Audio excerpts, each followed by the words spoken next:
Good afternoon. I'm John Bitson, the Menard Family Director of the Sheila and Robert Challey Institute for Global Innovation and Growth.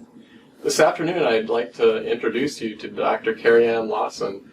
Kerry is an assistant professor in the Department of Economics, and she's a Challey Institute faculty scholar. Welcome, Kerry. Happy to be here.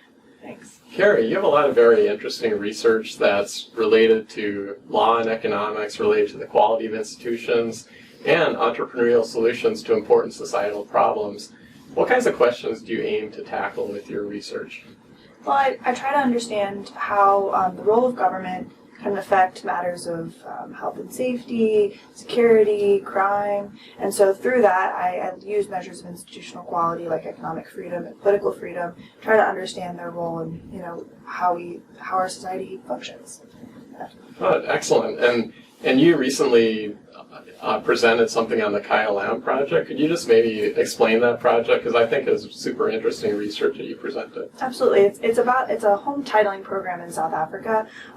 Property rights are not secure in South Africa. Just the post-apartheid government is still trying to figure out how to transfer home ownership to recipients living in townships and individuals living in townships, and so this project is trying to expand property rights by helping people go through the home titling process. And so I look at how that's affecting the security in the area as people are able to finally invest in their homes, maybe use that house as a collateral for loans, and just generally how it's improving the community.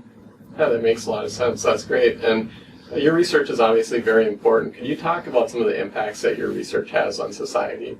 Right. Well, when we can understand how certain policies or just how government interacts with the public, how that affects matters of health and safety and crime, well, that can really inform how what we should do moving forward, what new policies might be improvements, but also the role of entrepreneurs in providing solutions kind of on their own to provide solutions. So I look at the reliability of the electricity grid a lot as the role of government in providing this service, electricity, and I find that there are opportunities for improvements on a policy side, to make sure that our grid is more reliable, but there also is roles for individuals and businesses to become suppliers of electricity themselves and help provide solutions that way.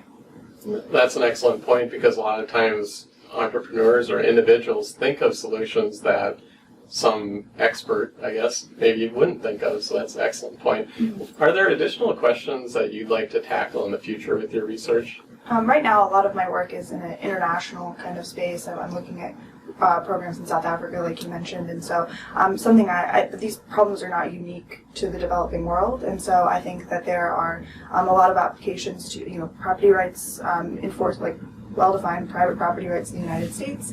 Also, just the reliability of our electricity grid. These kinds of things are very super important policy relevant questions here in the state. So I look forward to kind of bridging that in the future. Yeah. Excellent. Important issues, things that people care a lot about. And it's really been great to learn more about your research today, and I appreciate you taking the time to sit down with me and talk about your research. Looking forward to seeing what you find out in the future. Thanks, John. Thank you.